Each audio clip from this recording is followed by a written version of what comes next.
They'd come to hear a speech by the radical Tory politician, Enoch Powell. We were the only camera team there. BBC was there with the radio. And I think there must have been a couple of local newspaper people. Not that many, actually. It was a Saturday. It was a normal Saturday in April. Powell had kept the content of his address a closely guarded secret. No one knew they were about to hear the most controversial speech in modern British history. It would be called Rivers of Blood. In this country, in 15 or 20 years' time, the black man will have the whip hand over the white man. That speech triggered an explosion of bigotry and prejudice and alarm and fear and tension. It was right across British society. He had put a match to a tinderbox. Notorious. Powell claimed mass migration would bring division and violence.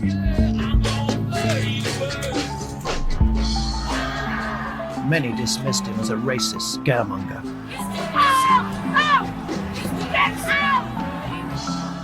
Powell's big mistake was precisely to talk openly about things that the political elite had decided could not be talked about openly, which is why he was drummed out of political life in Britain.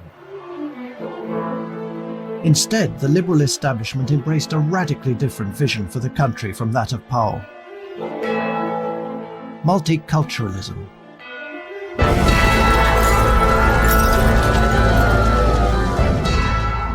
But 40 years on, and in the wake of riots and terror attacks, many are now asking, was Enoch Powell right to predict disaster in his Rivers of Blood speech? It is like watching a nation busily engaged in heaping up its own funeral pile.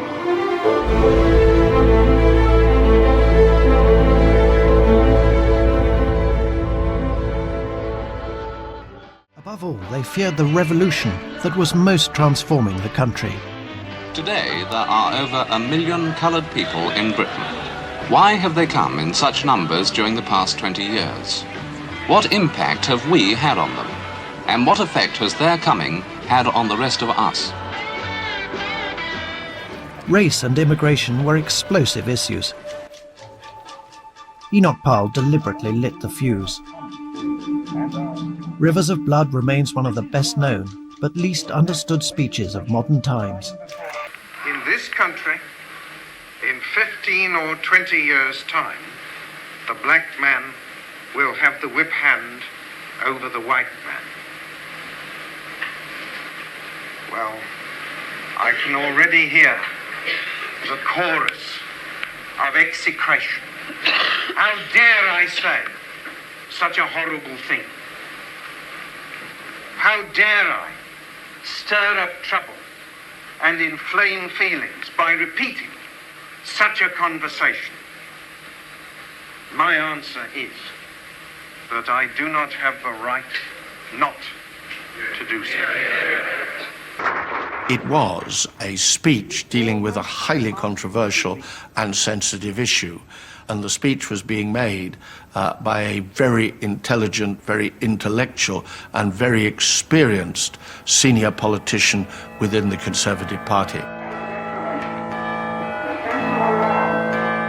At the age of 56, Powell, a prominent right-winger, was taking the greatest risk of his career with an attack on immigration. Few frontline politicians had dared speak out against it, until now. Powell saw himself as a radical visionary, more in tune with the feelings of the masses than with his colleagues.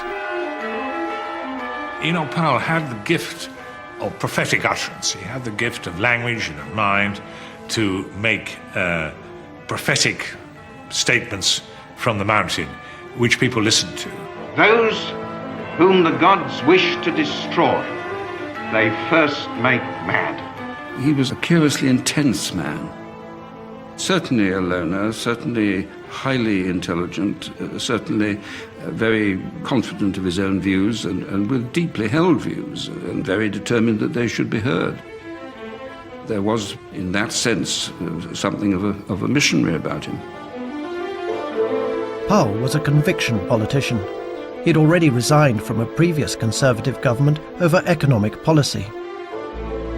He was somebody who took a point, elaborated it, and was led by it to its own implied conclusion. And as a philosopher, I admired that. That's the way one should think if one's interested in truth. But if one's interested in persuading people, then of course that might be a mistake. People are often frightened by logic. They're frightened by the truth also. Excuse me, Mr. Powell, will you be letting your name go forward as a candidate? I'm saying nothing at all, so don't waste your time. Do you think your party's chances will be enhanced by a new leader? Enoch Powell was ambitious, but his career hadn't prospered as he believed it should have.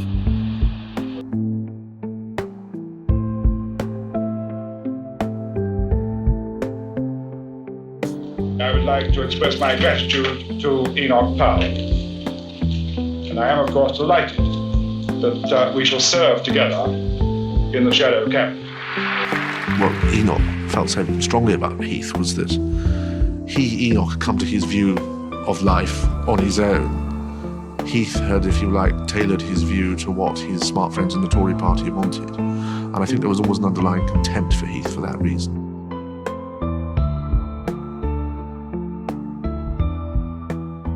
Enoch Powell was a very bad colleague, and that's not the highest political gift, but it means you're not really going to get all that far if you can't actually work with other people. And he had something in him, something lonely in him, something theatrical in him. He had to be something special. Part of what was special about Enoch was that he was difficult, and you don't make oysters without some sand to begin with. And I think the Tory party, and particularly the Tory leader at the time, found him difficult. He was a bigger figure, really, than the leader, and that usually leads to a confrontation which results in one of them being destroyed. Powell's speech had been meticulously planned. A few days before, he had confided in an old family friend, Clem Jones, who was the editor of Powell's local paper, the Wolverhampton Express and Star. Jones had been advising Powell for some time on how to manage the media. Enoch said, I'm making a big speech on Saturday. And my father said, well, what's it all about? Enoch wouldn't tell him what it was about, but he said, listen, Clem, what's going to happen is, he said, when a rocket goes up in the sky and the stars break away? He said, well, this time, when the rocket goes up in the sky, the stars are going to stay up in the firmament. We must be mad. Literally mad as a nation to be permitting the annual inflow of some 50,000 dependents who are, for the most part, the material of the future growth of the immigrant-descended population. It is like watching a nation busily engaged in heaping up its own funeral pyre. Disturbed by the speed and scale of change, Powell quoted government statistics which predicted, quite accurately as it turned out, that by the year 2000 there would be between 5 and 7 million immigrants, accounting for 1/10 of Britain's population. It was, Powell claimed, a total transformation to which there is no parallel in English history. This perpendicular window is late 14th, early 15th century. England was at the heart of his thinking. Almost a mystical, romantic, religious view of England. And many people had this, people even on the left. So to be a nationalist is perfectly all right, and this is the kind of view that Enoch Powell was taking. He was an English nationalist. The unique culture and civilization of Powell's beloved country were being transformed against his wishes by mass migration.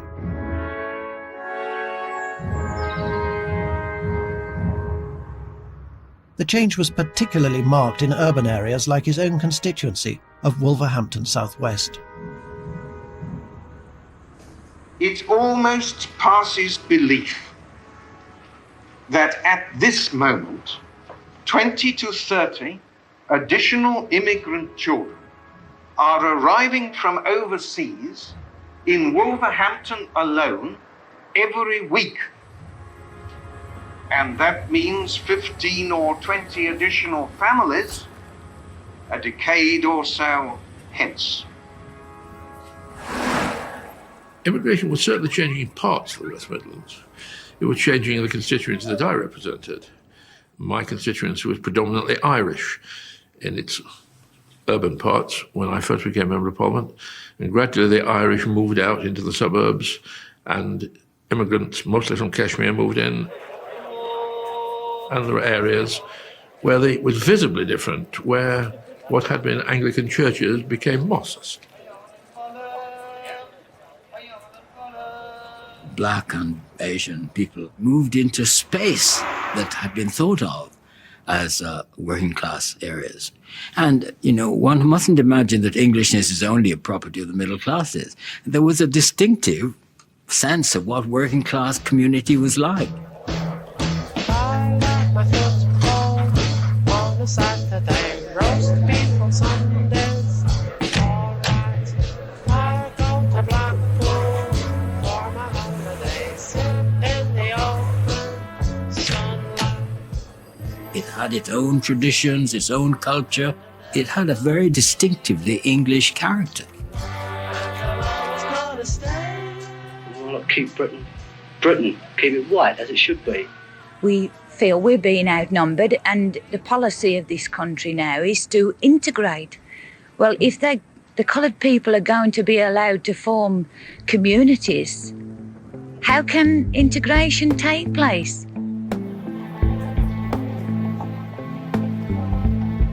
The British people had never been consulted on the unprecedented transformation taking place in their country. The speed and scale of immigration made many feel uneasy. Familiar neighbourhoods were being changed forever.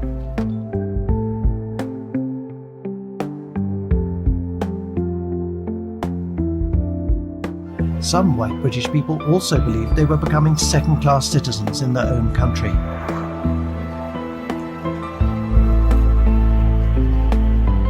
Much of Powell's speech was not recorded. The following extract is read by an actor. They found their wives unable to obtain hospital beds in childbirth, their children unable to obtain school places, their homes and neighborhoods changed beyond recognition. They began to hear, as time went by, more and more voices which told them that they were now the unwanted. I walked the streets with my wife and 3 children. We had nowhere to go. We spent a week at her mother's, a week at her sister's, nowhere at all to go.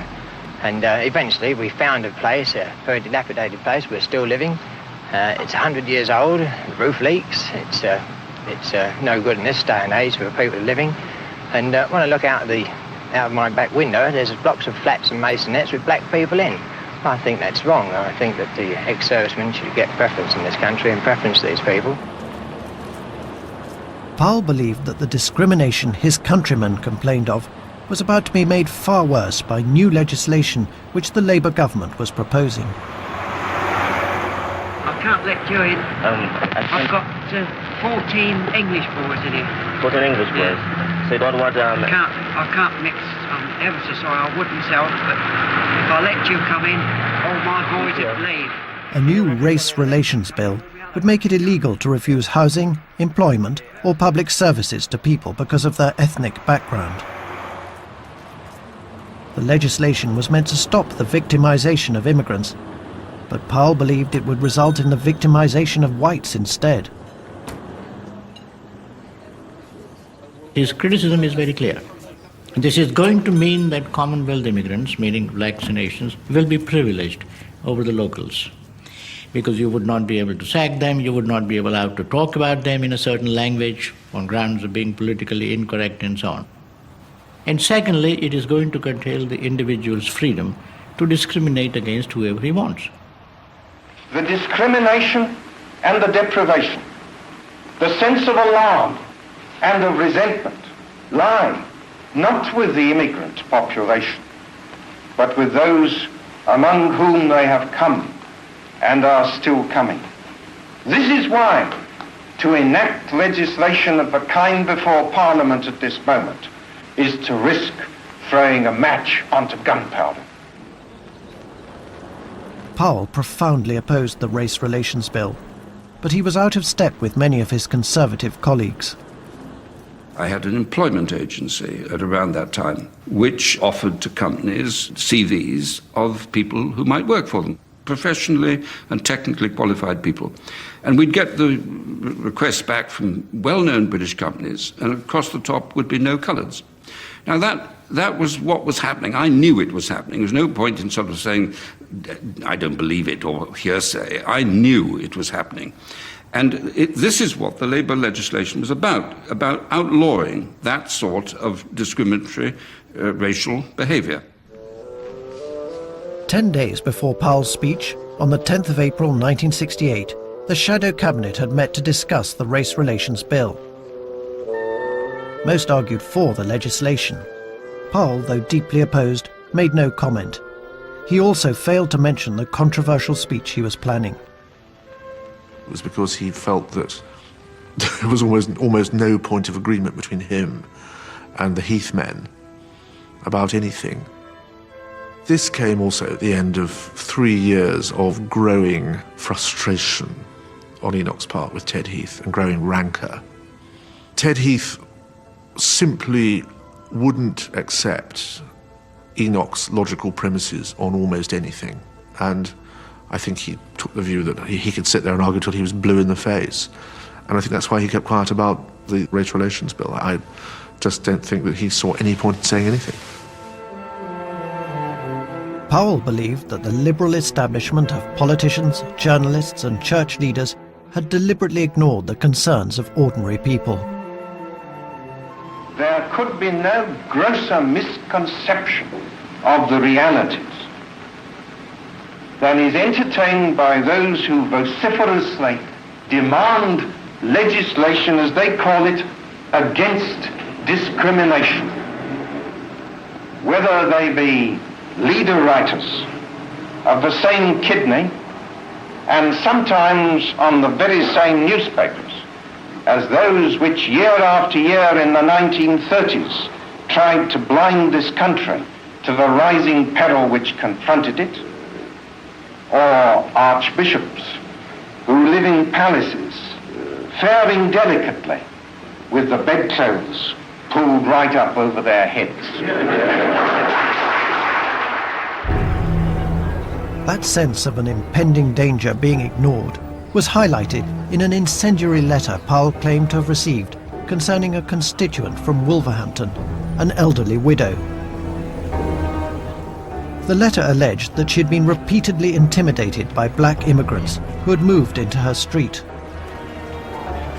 There's always this sense that they want to get the women. They're after your women, invoking a widow to make it even more poignant. And then you're sort of thinking of some sort of frail, elderly white woman besieged by these hulking, great sort of black people all around her. So it's a very interesting way of making a nation feel that it's besieged. Enoch Powell always chose his words with calculated precision. Now he took the greatest gamble of his political career in using language about the widow that no senior politician has dared publicly use before or since. No recording of this section of the speech exists, but these are the words that Powell quoted. She is becoming afraid to go out. Windows are broken. She finds excreta pushed through her letterbox. When she goes to the shops, she is followed by children. Charming, wide-grinning pickaninnies. Pickaninny is a really potent term. It immediately conjures up this image of the kind of little black Sambo. You know, the little child with corkscrew hair and big, wide bug eyes, big, over-exaggerated thick lips, big nose and so on, and black skin. You talk about excrement in relation to a body of people. You talk about pickaninnies. You deliberately choose, a word which debases them, which makes them abject in relation to your civilization, which extrudes them, expels them from a community together. You are really talking about something which is operating, I think, in your own feelings and sensibilities at a very profound and often unconscious level.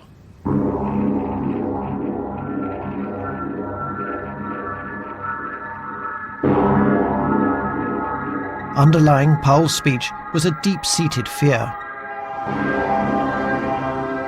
He believed that immigration was fatally weakening the racial, religious and cultural ties that had bound his country together for centuries.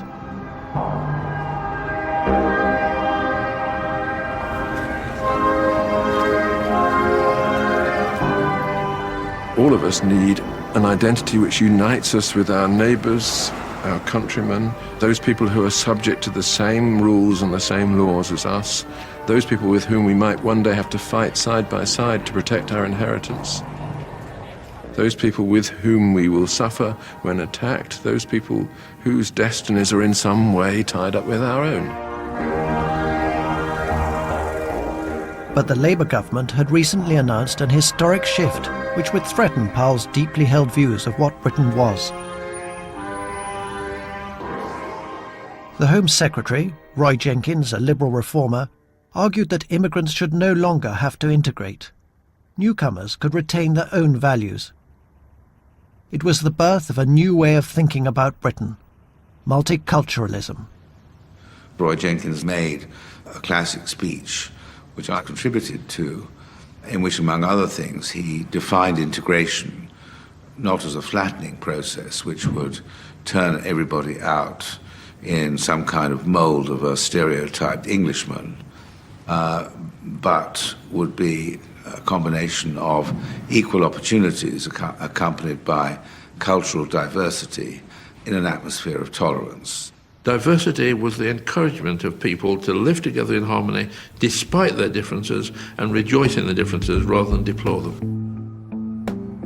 But Powell's wartime experience convinced him that this kind of diversity could only lead to violence.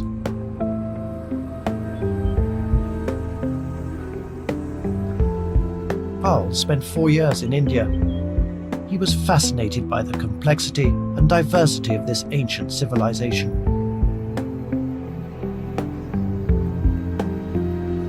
But he also deplored the violent divisions, above all between Hindu and Muslim, which undermined it.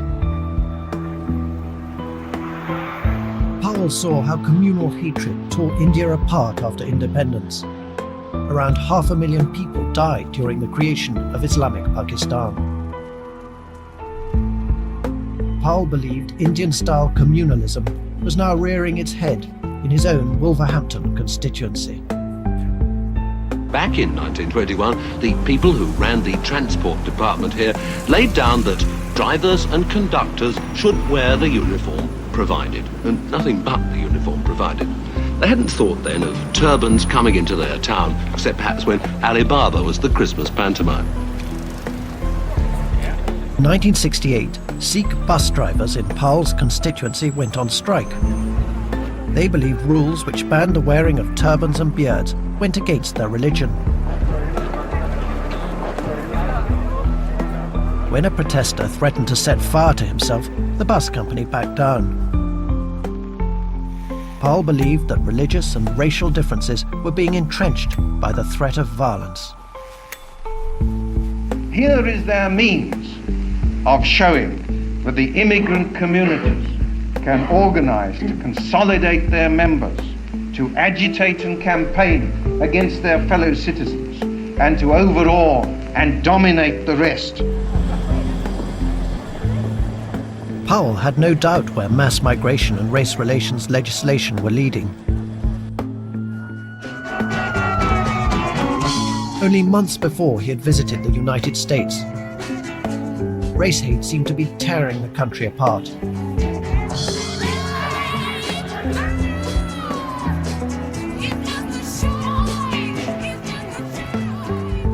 In Chicago and Detroit, Powell witnessed violence at first hand. A leader of his people, a teacher of all people, has fallen. The man who fought against violence is by violence destroyed. Just 2 weeks before Powell's speech, the civil rights leader Martin Luther King was murdered by a white racist.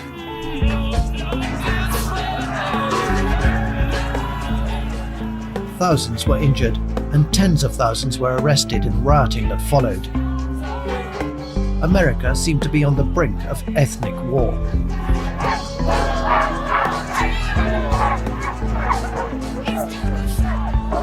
He began to feel that in 10, 15 years' time, Britain would simply become the carbon copy of the United States, reproducing exactly the same sort of problems that the United States was facing at the time.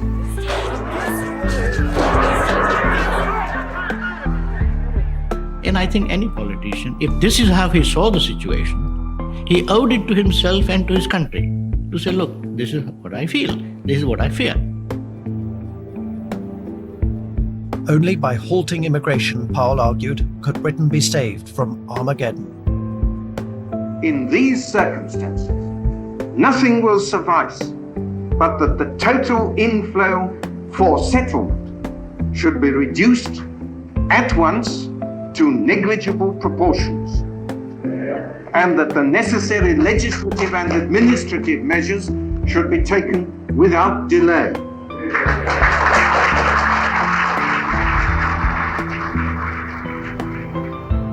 Powell ended his speech with a line from the Roman poet Virgil, which summed up his deep sense of anxiety. It is one of the most misquoted lines in British political history. As I look ahead, I am filled with foreboding. Like the Roman, I seem to see the river Tiber foaming with much blood. How many among his listeners knew what the Tiber was and where that reference came from? Doesn't matter. He got the image. Even those people who don't fully understand what you're saying get the point because they get it in their stomachs, in their hearts, rather than in their heads. This extraordinary figure who is very cerebral, but who, when he speaks about race, is not being as cerebral as all that. He is speaking from the gut too. An Englishman's gut.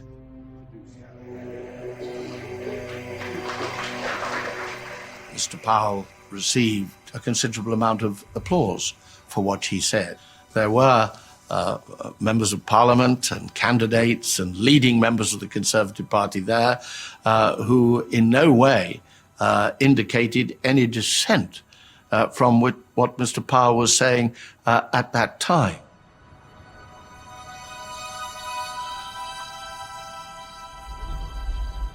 He left the hotel and went to the home of his friend, Clement Jones, whose wife Marjorie had been looking after Powell's 2 daughters for the day. My mother had got the speech. My father had brought it home from the office of the Express and Star. They'd been unable to use it that day because Powell had put an embargo on it. But of course, when my mother read it, she was shocked. And it was the sight, I think, of words like grinning pickaninnies is clearly what upset my mother most of all. She said that there was no way that she could ever spend time with Enoch Powell again. My mother handed over the girls, and Powell said, well, that looks like the end of a very good friendship. And my mother said yes. So it was a real defining moment for my mother and father. I think this was the moment when they had to make a stand. It hurt them. I know that it probably hurt the Powells as well, but that was the moment in family history, a searing moment.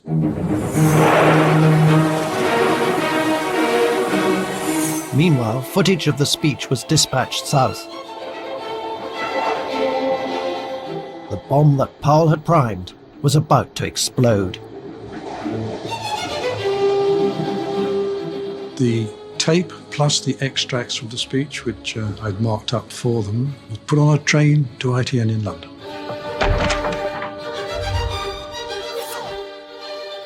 Who, of course, ran it big.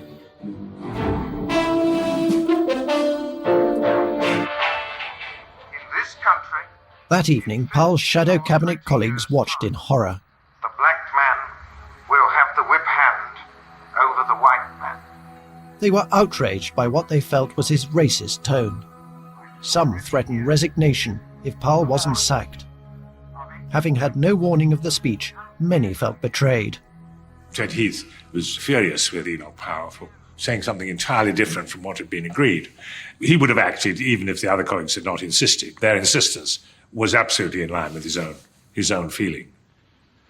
I dismissed Mr. Powell from the Shadow Cabinet because I believed that his speech was inflammatory and liable to damage race relations in this country.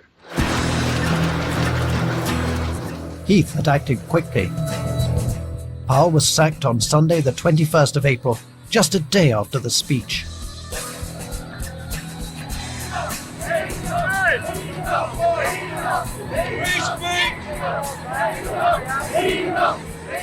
Two days later, 1,000 dockers marched to Parliament to protest against what they called the victimization of Powell.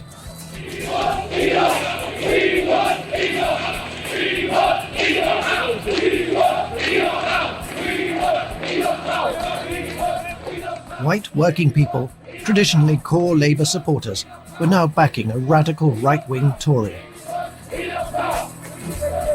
Meat porters from Smithfield Market in London added their voice to the growing chorus of support. Enoch! How can you fetch more in when you haven't got enough housing, enough schools, the National Health Service is going to put over them? This is why we're doing it, because Enoch Powell spoke the truth and he's been sacked for it. This race relation issue goes well beyond the field of politics and trade union matters. This is an issue of national importance, as important to us as Dunkirk. And what is the issue about? The issue is not coloured immigration, but the denial of free speech to us, the English, in our own land. Enoch for Prime Minister!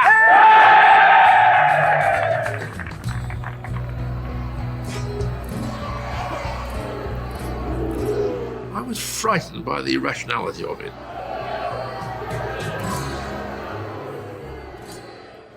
I remember an interview with one of the dockers on television in which he said that dockers were tolerant and moderate people, but when our women are threatened, then we stand up. And I wanted to shout at the television and say, what do you mean about your women being threatened? Who's threatening your women? And I get a speech of Mr. Powell's force and drama and extremism, stirred in all sorts of not very thinking people, every imaginable sort of fear. And I remember thinking, if this docker thinks somehow his women are under threat, well, we are getting to a very dangerous situation indeed. I was in Birmingham at the time, talking to West Indians about it. They were genuinely frightened. They thought, if he can say that, then it is a kind of invitation to people who hold racist opinions anyway to act on them. It certainly was a call to mobilization.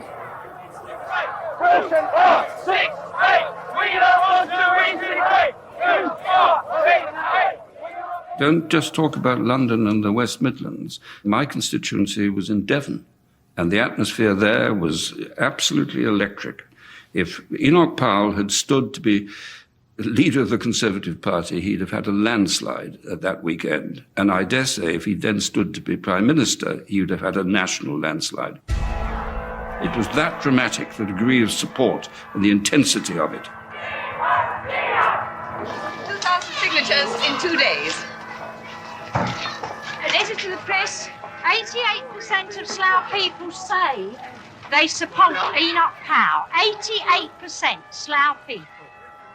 Powell received 100,000 letters and 700 telegrams following his speech. Less than 1% challenged his views. He wanted saying he was supporting the people he represented. He was put there by the people, and he could have only been took away by the people. This is the first time we've had a champion. This is the first time we've had somebody to speak up for what the people, the working class people, think and feel to be right. Opinion polls showed that up to 80% of those questioned agreed with Powell's comments about immigrants. 1 week after the speech, the Labour minister Dick Crossman wrote, "We are still absolutely dominated by the effect of his Birmingham speech. He has stirred up the nearest thing to a mass movement since the 1930s, all part of a response to a very simple appeal: no more bloody immigrants in this country."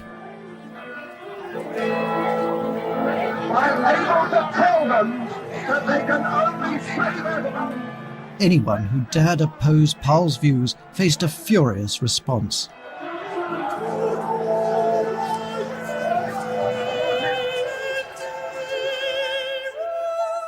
Powell's now ex-friend, the editor Clement Jones, tried to balance out the 5,000 letters in support of the speech which he received at the Wolverhampton Express and Star.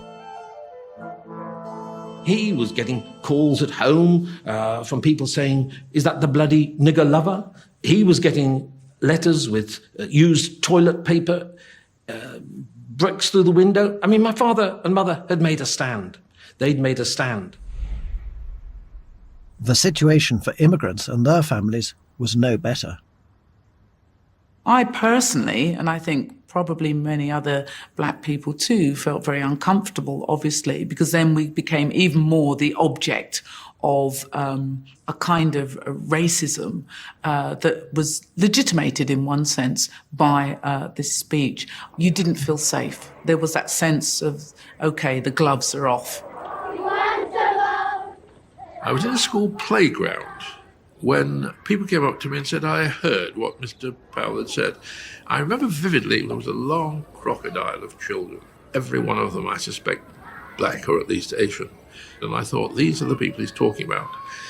And I immediately thought of the damage this was going to do to them, that all over Britain, racism had suddenly been made respectable, because normally this sort of thing is said in the bars of the worst sort of public houses. But suddenly this was told by a man in pinstripe trousers, black jacket, Homburg hat. He was told by a respectable figure. That was my initial feeling, and it was why I hated him then and why I hate him now.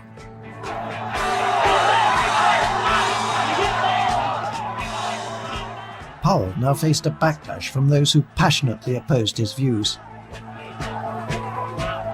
A cross-section of British society, from middle-class liberals to radical students, mobilised against him.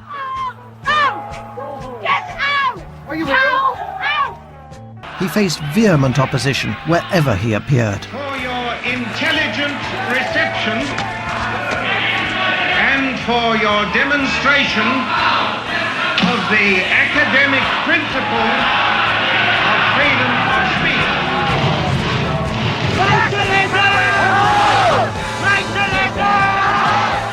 There was a growing anti-racist movement. It had to get up to speed quite quickly, because then you started to get these acts of violence, verbal violence and physical violence against black and Asian people. I'm now going to call the Right Honourable Enoch Powell, MP for Wolverhampton South West. Powell refused to retract a single word of his speech. He used the 1968 Tory party conference to embarrass his leader still further by calling for voluntary repatriation. Too often today, people are ready to tell us, this is not possible, that is not possible. I say, whatever the true interest of our country calls for is always possible.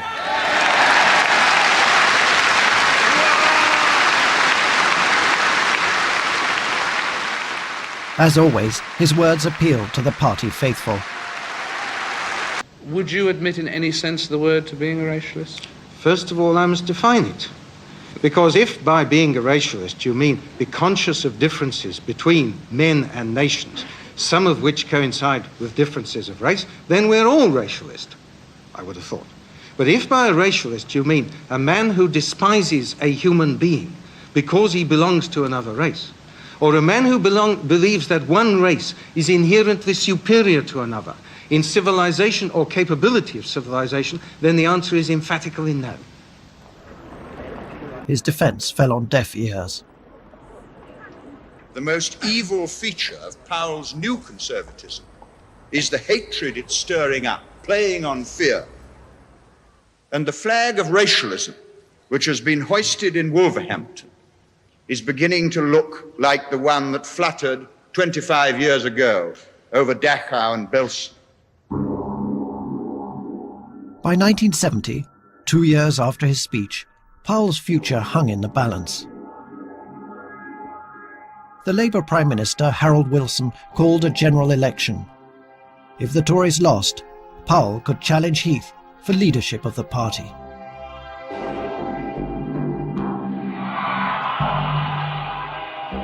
But Heath won a surprise victory, and Powell's frontline career was over. Many people are asking, where does Enoch Powell go from here? You're 61 next June, and there's certainly no chance of you going back into the cabinet while Mr. Heath is Prime Minister. So he says. A voice in the wilderness, then. Wildernesses are good places, I notice, for voices.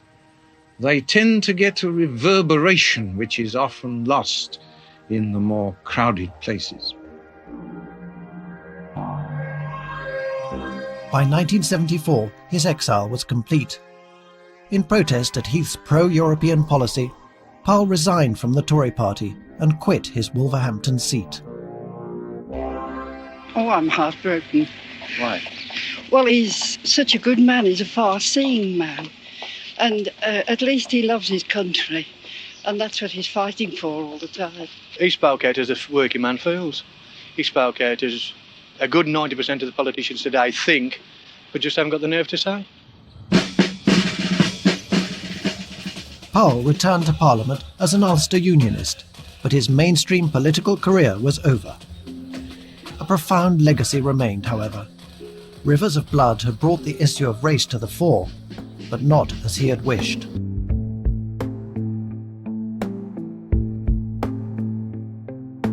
Powell, who made the claim for white British culture, is responded to in the 70s. Not until the 70s is he responded to by saying, yeah, and there is a black culture as well. It's a black consciousness. It's a black identity. It's a black history.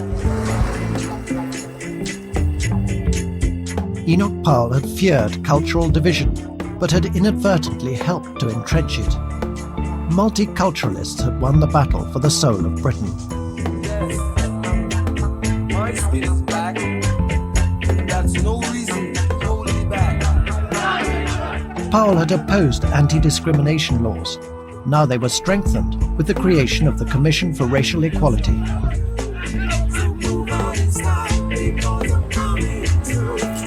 He called for an end to mass migration. It continued. Powell had demanded a national debate on the transformation Britain was undergoing, but discussion was now silenced. There was a conspiracy, I see, between the leadership of both parties. Neither side wanted to discuss this issue. The Tories, because it was so embarrassing because of what Powell was doing, and ours, because there was this genuine feeling about the brotherhood of man and so on, and how appalling it was that vulnerable newcomers should be actually picked on this way.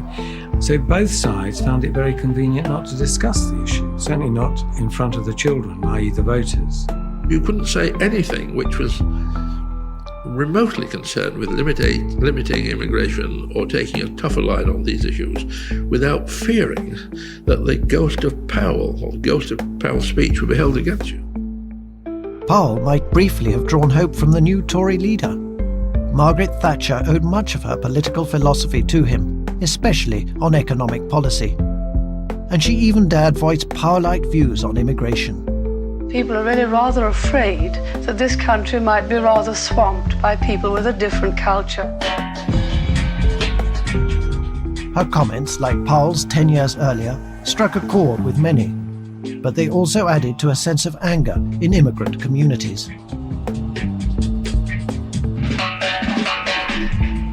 Kids who were born and bred in this country were coming of age, and they were not going to take the shit that was handed out to their parents. They were British. They had a right to this country. Whereas we, first generation, we always felt that we were partly visitors, partly guests, partly intruders. It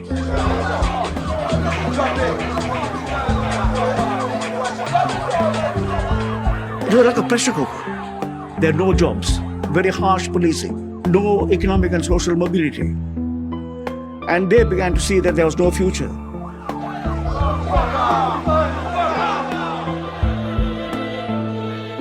In 1981, Powell's voice reverberated from the political wilderness with a dire warning of the uncertainty of violence on a scale which can only adequately be described as civil war.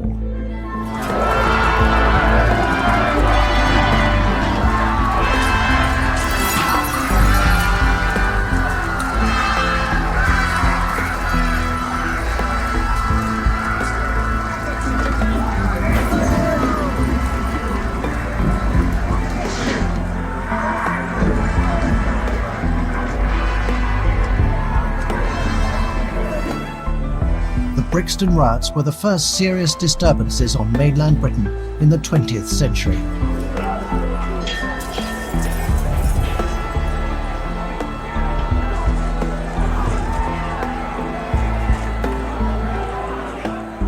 More than 300 people, mainly police officers, were injured in 3 days of chaos.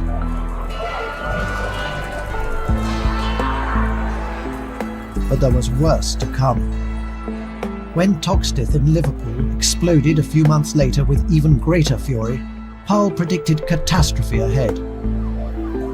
He believed his speech had finally been vindicated. But the man who had been seen as the tribune of the people in 1968 was increasingly isolated. The Scarman report, which investigated the riots, concluded that ethnic disadvantage and inner-city decay were to blame. The report recommended financial aid for immigrant groups. Margaret Thatcher, ever the politician, rejected Powell's calls for voluntary repatriation and embraced the recommendations of the report instead. Margaret Thatcher then, against her own wishes, I think, began to unload lots of money into ethnic groups. And everybody became ethnic overnight. Greeks, Turks, Cypriots, we all became ethnic. because the local authorities and central government and the GLC was handing out funds for ethnic projects. All over Britain, multiculturalism was strengthened. But while many applauded this state-sponsored diversity, there was a downside as communities grew apart. In 1988, the nation experienced a major clash of cultures when many British Muslims demanded the banning of Salman Rushdie's novel, The Satanic Verses, which they said insulted Islam. Book burning made many feel uneasy. But more disturbing still was the death sentence imposed by the Iranian leader Ayatollah Khomeini. Some prominent British Muslims backed the fatwa. Whereas at the beginning of the 80s, people were fighting over things like immigration controls and race attacks and police harassment. By the end of the 80s, it was things like halal meat, separate education for girls, and most explosively, the Salman Rushdie issue. And political struggles unite because all that matters is that you believe in that political vision. It doesn't matter what skin colour or what culture or what faith you have. Cultural struggles, by definition, fragment.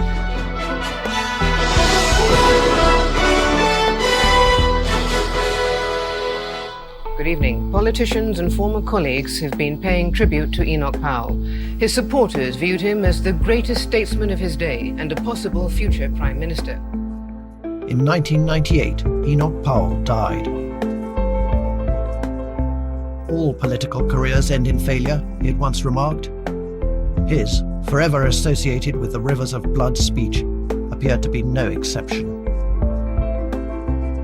The strong British identity which he had championed had lost out to the multicultural vision. Britain, it was even said, was now a community of communities. But events were about to bring Powell's thinking centre stage once more.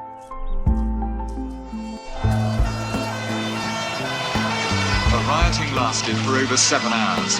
At times, hundreds of Asian youths were hurling bricks and petrol bombs at the police. Officers were shocked by the rage and the ferocity of the fighting. In 2001, Asian men, mainly Muslims, rioted in Oldham, Bradford and Burnley. They claimed they were racially provoked and economically disadvantaged. Those whom the gods wish to destroy, they first make mad. In his Rivers of Blood speech, Powell had warned that mass migration would lead to segregation. A report into the riots concluded that the white and Asian populations were living a series of parallel lives. There was a lack of shared values uniting multicultural Britain. It seems to me that diversity as lived experience is a great thing. It's made Britain less homogenous, more vibrant, more cosmopolitan, more open. But multiculturalism, political process, undermines much of that by trying to force people into their particular ethnic or cultural or religious pigeonholes. And so it undermines that sense of universal belief that there is a common set of laws, values, beliefs to which we can all subscribe. Powell had prophesied that mass migration would lead first to segregation and then inevitably to disastrous racial and religious division. It is like watching a nation busily engaged in heaping up its own funeral pyre. This is London, 9:47 on a midsummer morning. The terrified voices are those of mourning commuters. Some of them terribly wounded. In 2005, 4 Muslim suicide bombers raised in multicultural Britain killed 52 people in London. Your democratically elected governments continuously perpetuate atrocities against my people all over the world, and your support of them makes you directly responsible. We are at war, and I'm a soldier. Now you too will taste the reality of this situation. Powell would have, I think, said that this was an inevitable consequence of what he was warning about. That if you have such large numbers of people from another culture coming to this country that they cannot possibly integrate, then they will go their own way. The fact we have all these tensions, to my mind, justifies exactly what Powell said. After 7/7, the chairman of the Commission for Racial Equality claimed that multiculturalism had left Britain sleepwalking to segregation. Even the architects of multiculturalism were dismayed by its unintended consequences. The model we had was everyone would share the broad values of being British. What we did not expect was that there would be those who would unwisely suggest that, for example, Sharia law should be applied in this country, or that the punishment of stoning for adultery might be looked at, depending on the kind of stoning, to take a recent example. It never occurred to us that there would be those kinds of unwise challenges to the broad values of a liberal democratic society. And I can remember towards the end of Roy Jenkins' life, his saying to me, you know, we just didn't realize that in the struggle for race equality, we would have also to struggle for a secular society and for the universal values of human rights. 10 years after his death, many believe that Powell's arguments were often prescient. But mention of his name remains a taboo. We must be mad, literally mad as a nation, to be permitting the annual inflow of some 50,000 dependents. Powell had been horrified by immigration levels of 50,000 a year. 40 years on, they are over 300,000 a year, 6 times the figure. Many of the immigrants are white East Europeans. Migration has therefore lost much of its racial charge. But worries over the pressure on housing and services and a loss of identity are stronger than ever. The word on the street is apprehension. The word on the street is that people are leaving if they can. If you look at the composition of people going, it's because they don't actually like what's happening to this country. The sense of alarm and of resentment lie not with the immigrant population, but with those among whom they have come and are still coming. I don't think we've yet effectively put over just how troubled many of our constituents are by this.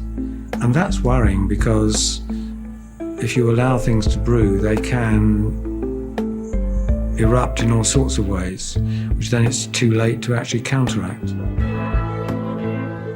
Powell may have been prescient in foreseeing the problems ahead, but on the key issue of race, he had got it wrong. While at the time the main distinction that people observed was between black and white, that is not the significant distinction as we now know. The significant distinction is between those who, for whatever cultural and historical reasons, can accept a secular state, a rule of law and a national identity, and those who cannot. Powell's racially charged language led to the rejection of his ideas. His fears over a loss of common identity and the rise of segregation were ignored. Multiculturalism, which was seen as an antidote to virulent racism, took over. Powell had wanted to save his nation from disaster, but his rivers of blood speech inadvertently damaged the country he loved and condemned his career and his cause to the wilderness.